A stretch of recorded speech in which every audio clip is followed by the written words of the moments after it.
Halo saudara-saudara, Bapak dan Ibu, dan semua saja sahabat-sahabat dari JCA, Jakarta Central Assembly. Senang ketemu dengan semua kita, Bapak dan Ibu, saudara-saudara, siapa saja yang sekarang tengah bersama-sama dengan kami. Kita hari ini kembali akan melakukan kebaktian bersama-sama. Ada sesuatu rasa sukacita ketemu dengan sahabat-sahabat JCA, ketemu dengan Bapak dan Ibu sekalian. Mari kita persiapkan hati kita, pikiran kita, keadaan kita, cari tempat yang menyenangkan, tetapi kita tetap akan menghormati hadirat Tuhan.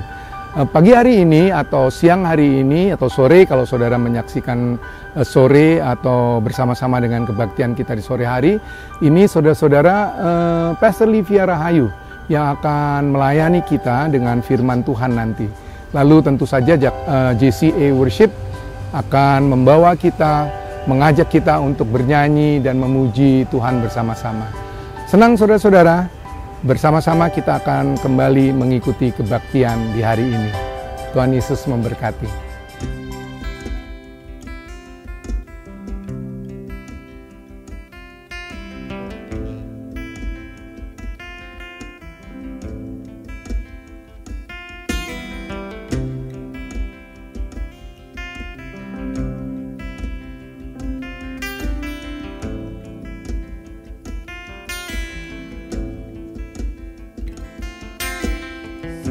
Besar setiamu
Selamat berjumpa kembali Bapak Ibu Saudara sekalian di dalam JCA Church Online. Kami senang sekali bisa bertemu kembali dengan Bapak Ibu Saudara. Pada hari ini kita akan membicarakan mengenai Matius 10, di mana di sana itu diceritakan bahwa Tuhan Yesus memilih 12 orang muridnya, ya, memilih 12 orang muridnya, kemudian Tuhan Yesus memberitahu kepada mereka apa yang akan terjadi, artinya mereka apa yang akan mereka hadapi begitu ya di dalam pelayanan mereka, karena Tuhan Yesus mengirim mereka untuk mengabarkan tentang kabar kebenaran tentang kerajaan Allah. Jadi di sana Tuhan Yesus mengatakan bahwa tidak mudah untuk mengikut Dia, tidak mudah untuk melayani dalam pekerjaannya karena akan banyak hambatan-hambatan atau akan banyak kesusahan, ada salib yang harus dipikul, kemudian ada bahkan penganiayaan, dan mereka juga harus rela untuk menyerahkan nyawanya bagi pekerjaan ini. Jadi Yesus juga mengatakan bahwa Dia datang ke dunia bukan untuk membawa damai, tapi justru membawa pedang. Jadi Dia memisahkan antara orang tua dan anak, antara saudara bersaudara. Jadi benar-benar satu pelayanan yang sudah dipersiapkan terlebih dahulu oleh Tuhan Yesus kepada murid-muridnya ini. Kadang-kadang kita berpikir kalau melayani Tuhan itu harus seorang pendeta besar yang mungkin berkhotbah di depan ribuan orang, ya, atau mungkin seorang pemimpin organisasi gerejawi besar yang terkenal, ya, atau seorang yang memiliki karisma besar begitu ya. Tidak perlu begitu. Seseorang yang melayani Tuhan bisa saja menjadi penyanyi latar misalnya, atau orang-orang yang menyambut tamu di gereja, ya, atau kalau di masa-masa social distancing seperti sekarang ini mungkin perannya hanya misalnya mengedit video, ya, atau membuat iklan, online church. Jadi apa saja Bapak Ibu ya, pelayan itu bisa apa saja, bahkan kadang-kadang pelayan yang melakukan hal-hal yang tampaknya kecil itu justru kalau mereka nggak ada itu kita sangat-sangat repot gitu ya.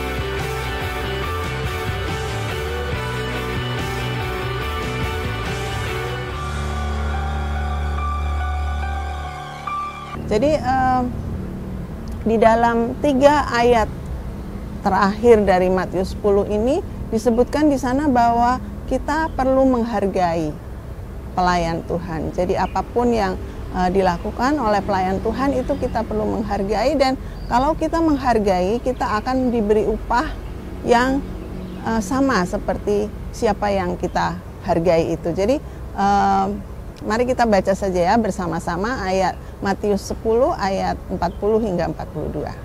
Demikian firman Tuhan, barang siapa menyambut kamu, ia menyambut aku, dan barang siapa menyambut aku, ia menyambut Dia yang mengutus aku. Barang siapa menyambut seorang nabi sebagai nabi, ia akan menerima upah nabi, dan barang siapa menyambut seorang benar sebagai orang benar, ia akan menerima upah orang benar.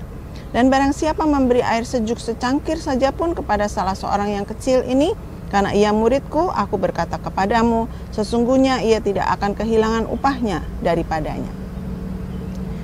Bapak Ibu sekalian, kita pada hari ini saya tidak akan berbicara sendiri, tapi saya akan mengundang Gembala Sidang JCA, yaitu Bapak Pendeta Stefano Indra Bramono. Mari. Halo Pak Indra. Ya, selamat pagi semuanya.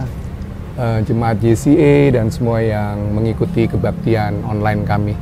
Ya, gimana Bu Livia? Ya, kita membicarakan mengenai Matius 10 ayat 40 hingga 42. Nah, apa Matius yang 10 ya? Ya, apa yang Pak Indra ini pendapat Pak Indra mengenai ayat yang 40 itu, di mana dikatakan siapa yang menghargai seorang nabi, dia akan menghargai menghargai aku, yaitu Yesus ya. Dan siapa yang menghargai aku, dia akan menghargai juga dia yang mengutus aku, yaitu Tuhan kita. Nah, itu pendapat Pak Indra gimana? Ya, saudara sekalian, Bapak Ibu dan semua saja yang bersama-sama dengan kami. Pada waktu lihat, terima kasih sebelumnya Ibu Livia undang saya di sini. Ya, dan yang menarik sebenarnya kalau kita melihat Matius 10, memang pada waktu dikatakan di ayat 40 sampai 42 ya, itu seperti karena Matius 10 ini ada dua pesan sebenarnya, pesan untuk rasul-rasul Yesus. Yang pertama tentu saja persiapan mereka untuk tidak gampang memang mengikuti Yesus, apalagi pada waktu kita memberitakan sesuatu kebenaran gitu ya, di mana-mana kebenaran itu selalu seperti kayak dikontradiksikan atau menjadi musuh dari ketidakbenaran atau hal-hal yang tidak benar. Itu yang masalahnya, sehingga pada waktu tadi Bu Livia katakan seperti kayak paradoks ya, seperti kayak kontradiksi. Yesus itu memberikan damai, tapi kok dia datang juga memberikan pedang.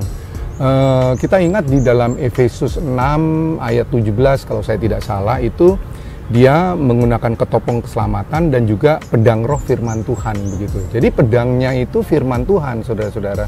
Sehingga memang kalau firman Tuhan itu dia tajam, bukan saja untuk menghunus kepada dalam tanda petik musuh-musuhnya yang dalam hal ini ketidakbenaran, tetapi juga untuk kita sendiri, untuk mengoreksi kita, mengajar kita, dan yang lain-lain. Nah, itulah maksudnya dari bahwa Yesus datang itu membawa pedang juga, karena memang begitu tajam firman Tuhan ini, sehingga orang-orang yang tidak yang tidak benar, orang-orang yang tidak memiliki nilai-nilai kebenaran, tentu saja mereka akan melihat itu sebagai musuh.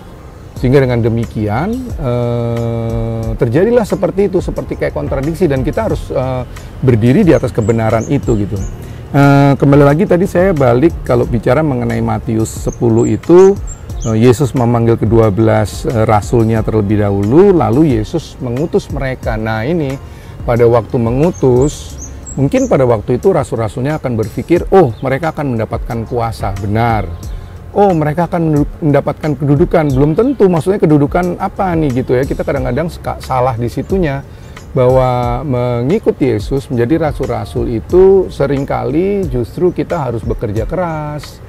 Bukan saja untuk memberitakan kebenaran, tetapi justru awalnya untuk kita sendiri gitu ya. Kita harus sesuai dulu dengan firman Tuhan ya, baru kita bisa memberikan juga pelajaran-pelajaran atau teguran atau ya sesuatu yang kita harus beritakan dari kebenaran firman Tuhan itu sendiri. Ya itu sih saya melihatnya ya. Nah, kalau dikatakan tadi bahwa berbahagialah, nah itu dia sebagai pesan keduanya, jangan khawatir. Ya, ada beberapa hal juga yang menarik sebenarnya ya, saudara-saudara, janji-janjinya juga, jaminannya juga ya. Misalnya kalau saya ambil ya, mundur sedikit, sementara kita juga sepertinya seolah-olah ada sesuatu yang beban berat begitu, saudara-saudara, tetapi ada beberapa hal juga Yesus mengatakan bahwa tidak perlu khawatir ya, karena di ayat 28 ya saya lihat ya di sini ya. Dan janganlah kamu takut kepada mereka yang dapat membunuh tubuh, tetapi yang tidak berkuasa membunuh jiwa. Nah itu kan yang penting. Begitu ya, kadang-kadang kita berpikir, aduh kita nanti seperti apa begitu ya. Yang penting jiwa kita itu diselamatkan. Takutlah terutama kepada Dia yang berkuasa, Dia di sini tentunya Allah ya, Tuhan yang berkuasa membinasakan baik jiwa maupun tubuh di dalam neraka. Nah itu dia ya. Lalu satu hal juga yang ditulis di sini ayat 29, bukankah burung pipit dijual 2 ekor seduit, namun seekor pun daripadanya tidak akan jatuh ke bumi di luar kehendak Bapamu. Dan kamu, rambut kepalamu pun terhitung semuanya, sebab itu jangan kamu takut, karena kamu lebih berharga daripada banyak burung pipit. Jadi saya melihat balance gitu ya, saudara-saudara, jangan terlalu khawatir, jangan terlalu takut. Sementara ada banyak hal yang kita juga harus waspada seperti murid-murid Yesus, para rasul, tetapi juga banyak berkat yang menyertai kita, banyak janji-janji dan juga perkenanan daripada Tuhan yang menyertai kita. Ya. Amin. Kita lanjut ya kepada ayat yang berikutnya, yaitu ayat 41, di mana disebutkan di situ bahwa barang siapa menyambut seorang nabi sebagai nabi, ia akan menerima upah nabi. Dan barang siapa menyambut seorang benar sebagai orang benar, ia akan menerima upah orang benar. Nah, ini upah ini mungkin kita harus menyatukan persepsi dulu ya. Upah ini bukan saja upah di dunia ini, tapi upah kekekalan. Jadi Amin, iya. upah yang akan kita terima di dalam masa kekal nanti. Ya, gimana Pak Indah kalau menurut Pak Indah? Kita nggak usah terlalu pusing dengan pikiran nabi itu kayak gimana ya, kerjanya kayak gimana, upahnya kayak gimana.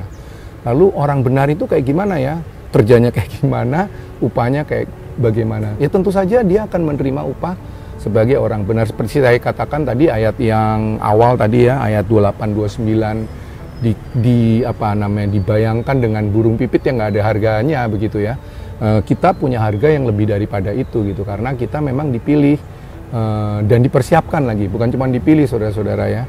Pada waktu murid-muridnya tadi saya katakan, pada waktu murid-muridnya itu dipanggil, mereka masih belum menerima kesulitan-kesulitan dari apa yang mereka lakukan, karena Tuhan Yesus masih ada di situ. Firman Tuhan ini disampaikan untuk justru murid-muridnya setelah nanti Yesus bangkit ke surga, di mana dialah yang akan melakukan hal-hal yang akan mereka kerjakan untuk meneruskan pekerjaan daripada Yesus pada waktu itu, saudara-saudara. Iya. Saya jadi ingat ada satu cerita Pak Indah mengenai upah-upah ini ya. Ingat kepada cerita seorang wanita di daerah Sunem ya. Oh iya. Jadi wanita ini cukup kaya ya, dia bersama suaminya ini kaya. Kemudian Nabi Elisa ini kalau lewat di daerahnya mereka ini, mereka selalu menjamu Nabi Elisa ini dengan makanan, dengan bahkan tempat untuk dia menginap gitu ya. Bahkan dibuatkan ruangan khusus gitu untuk Nabi Elisa ini menginap. Jadi satu saat Nabi Elisa bilang, apa yang bisa saya lakukan untuk Bapak Ibu kalau sudah begitu baik ya menjamu kami dan lain sebagainya. Lalu dia bilang, iya kami nggak punya anak gitu ya. Akhirnya dia bilang, oh ya tahun depan, tahun depan pada hari apa, waktu-waktu yang sama seperti sekarang ini, engkau akan menimang anak. Dan itu benar-benar terjadi. Jadi upahnya itu indah sekali ya Bapak Ibu. Tapi kemudian nggak sampai di situ saja ceritanya. Tiba-tiba anak ini kemudian pada satu saat meninggal dunia. Jadi wah, saya pikir tadinya, waduh gimana nih, udah upahnya dikasih terus diambil lagi gitu ya.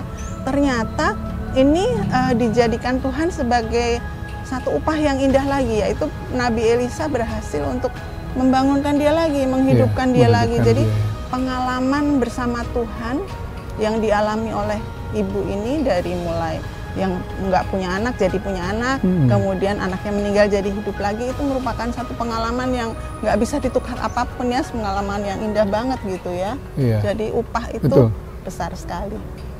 Ya, saudara-saudara mungkin akan berpikir, pastor, itu kan satu hal yang terjadi di zaman Alkitab ya. Kalau umpamanya tadi yang Pastor Livia katakan itu mengenai wanita di Sunem itu di 2 Raja-Raja ya, 2 Raja-Raja 4 kalau saya tidak salah. Tetapi gini saudara-saudara, banyak sekali yang terjadi yang saudara bisa lihat dari banyak kesaksian itu yang nyata di dalam kehidupan kita seperti saat ini ya. Begitu kita melakukan sesuatu yang sesuai dengan kehendaknya, kita hidup sesuai dengan kehendaknya ya, sehingga tadi kalau dilihat di dalam firman Tuhan yang Bu Livia katakan tadi, seperti kayak dipisahkan begitu antara sesuatu yang tidak baik dengan sesuatu yang baik begitu, seperti kayak ada pemisahan. Memang itu yang harus terjadi, tetapi pada waktu kita memilih jalan yang benar, kita memilih dan mengikuti seperti apa yang diperintahkan di dalam firman Tuhan, maka tentu upah dan segalanya yang menyertai dari itu akan kita terima. Dan itu bukan sesuatu hal yang hanya tertulis pada zaman Alkitab, tetapi juga pada saat seperti sekarang, seperti saudara dan saya sekarang, orang-orang percaya di zaman kita seperti saat ini, begitu. Iya. Makasih Pak Indra. Kita lanjutkan ke ayat yang terakhir ya Bapak Ibu, yaitu ayat 42. Barang siapa memberi air sejuk secangkir saja pun kepada salah seorang yang kecil ini, karena ia muridku, aku berkata kepadamu sesungguhnya ia tidak akan kehilangan upahnya daripadanya. Ya, jadi seperti saya katakan pada awal tadi bahwa kepada salah seorang yang kecil ini. Jadi pelayan Tuhan itu bukan harus yang besar-besar ya, yang kecil ini pun kalau kita menghargai itu kita akan menerima upah yang baik. Gimana Pak Indra? Saya teringat ya pada waktu itu pernah ada satu kejadian di mana murid-muridnya mengatakan begini pada Yesus, kapan tuh waktu engkau lapar, kami memberi makan kepadamu. Waktu engkau telanjang, kami memberi pakaian kepadamu. Pada waktu engkau kesusahan, kami menghibur engkau. Kira-kira seperti itu ya. Saudara-saudara, kapan? Rasanya kok kita nggak ingat nih, gitu ya. Lalu Tuhan Yesus mengatakan, barang siapa memberikan perhatian, ya, memberikan hal itu, makanan, minuman, pelayanan, perhatian kepada orang yang terkecil, maksudnya orang yang orang di penjara juga, iya, orang di penjara dan sebagainya, itu sama dengan telah memberikan pakaian, makanan, pelayanan kepada aku sendiri, begitu. Jadi artinya dia menghargai orang-orang kecil, dia menghargai orang-orang yang justru tidak atau dipandang sebelah mata ya, karena dengan demikian dikatakan sama seperti engkau melayani, engkau memberikan makan, engkau memberikan minum, engkau memberikan pakaian kepada aku sendiri, ya, kepada Tuhan sendiri. Itu satu hal yang luar biasa. Kadang-kadang kita berpikir, wah, sesuatu yang harus besar-besar, tetapi justru sesuatu yang simple, kira-kira ya, seperti itu ya. Dan kalau kita lihat itu, kalau kita perhatikan dikatakan di sini memberi air sejuk secangkir. Jadi air sejuk itu bukan air sembarangan ya, air gitulah ya, tapi dipersiapkan gitu ya, disejukkan, mungkin dimasukkan dalam kendi atau dikasih es batu gitu ya, atau apa-apa. Jadi maksudnya itu dipersiapkan dengan baik begitu, tidak asal-asalan. Jadi memberikan penghargaan itu bukan asal-asalan, tapi memang benar-benar dipersiapkan, dikhususkan untuk orang itu dan lain sebagainya. Jadi bukan asal-asalan begitu. Jadi kita simpulkan aja ya Pak Indra ya. Jadi kalau Bapak Ibu, kalau kita boleh menyimpulkan semuanya apa yang kita sudah bicarakan pada hari ini, yaitu bahwa titik intinya adalah bahwa kita ini sebenarnya harus murah hati ya, murah hati dalam memberikan penghargaan, dalam menghargai orang lain, dalam menghormati orang lain. Bahkan pernah dikatakan bahwa kita ini harus berlomba-lomba untuk saling menghormati, untuk saling menghargai. Jadi kita tidak perlu harus menghargai atau menghormati orang-orang yang besar saja, orang-orang yang berpangkat saja, orang-orang yang kaya saja atau dan lain sebagainya, tapi justru juga kepada orang-orang yang kecil yang mungkin tidak orang lain anggap sebelah mata ya. Jadi lihat hanya sebelah mata, tapi semua orang yang bahkan yang kecil sekalipun juga kita hormati dan kita hargai. Demikian ya Pak Indra ya. Ya. Terima kasih ya saudara-saudara sudah memperhatikan. Firman Tuhan ini selalu memberkati pastinya kehidupan Ibu Livia, saya dan juga kita semua saudara-saudara. Saya dorong saudara-saudara untuk merenungkannya kembali, mungkin baca lagi ya, bahkan ulas, cari hal-hal yang bisa mengobservasi, mengomentari itu. Dan yang terutama saudara dapat mengimplementasikan dalam kehidupan saudara masing-masing. Pasti kita akan diberkati. Tuhan Yesus memberkati kita. Amin. Terima kasih.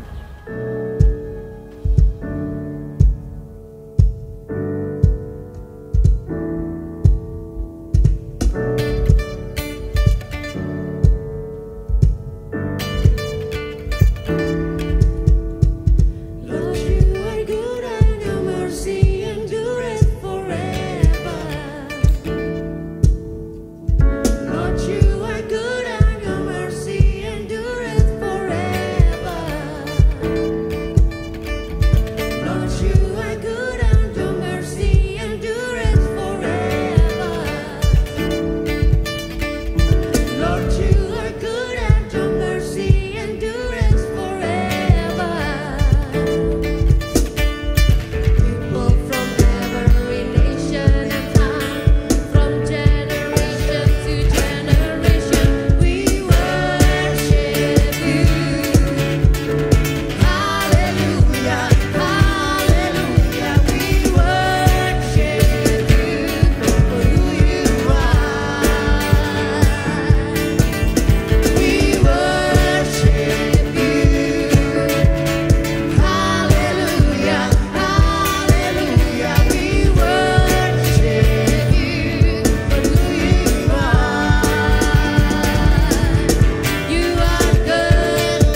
Kita sudah bersama dari awal, pertengahan hingga akhir.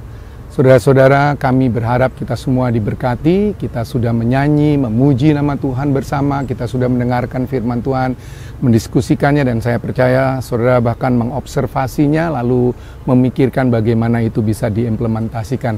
Saudara-saudara, terimalah semua berkat yang hari ini kita akan terima, saudara-saudara. Sebelum saudara-saudara nanti akan melanjutkan apapun yang saudara akan lakukan, mari kita akhiri kebaktian kita akan berdoa dan menerima berkat yang daripada Tuhan. Terpujilah Tuhan atas semua yang telah Engkau berikan kepada kami mengucapkan syukur, dan kami percaya Tuhan apa yang telah Engkau berikan itu akan memberkati kami. Kami ingat akan semua saudara-saudara kami, Bapak dan Ibu dan keluarga-keluarga yang ada di rumah-rumah yang telah mengikuti kebaktian ini. Kiranya kasih-Mu terus menyertai mereka dan memberkati mereka, terutama pada minggu yang akan datang, dari mulai Senin sampai dengan akhir minggu, mereka melakukan kembali segala apa yang mereka akan lakukan.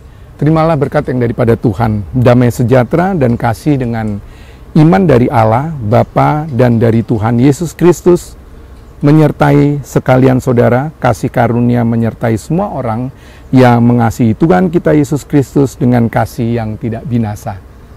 Amin. Tuhan Yesus memberkati, sampai jumpa minggu depan.